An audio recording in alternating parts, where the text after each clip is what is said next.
Mais c'est certainement en Afrique que le Qatar déploie actuellement la plus grande activité diplomatique, avec pas moins de 3 ministres chargés de ce continent, signale Monde Afrique. Doha étant devenue la capitale où tout le monde africain se rend, à l'instar du dialogue qui s'y est tenu entre le pouvoir tchadien et les différents groupes rebelles de N'Djamena.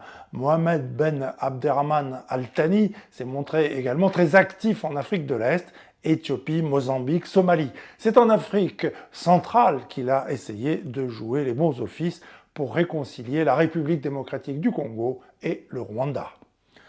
Mais la mission s'avérait ardue, voire impossible. De plus, les anciennes et étroites relations entre le président Kagame et l'émir Al-Thani ont attisé la méfiance du président congolais Félix Tshisekedi, qui a fini par bouder l'offre de paix proposée par Doha en refusant de s'y rendre le 23 janvier dernier. En Libye, le Qatar est très actif depuis le départ du dictateur Mouammar Kadhafi.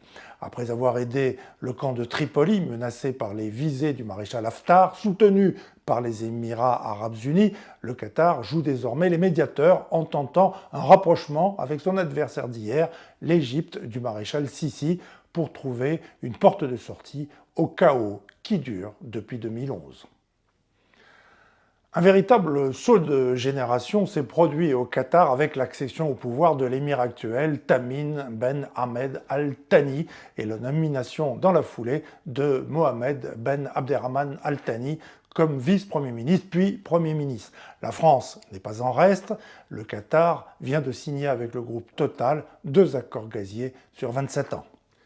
C'est ainsi, la ville de Doha brille toute la nuit de 1000 feux tout en abritant de grandes expositions sur la nécessité de lutter contre le réchauffement climatique. Tout comme ses dirigeants parviennent à parler à la fois à la direction du Hamas, aux diplomates américains et aux émissaires israéliens.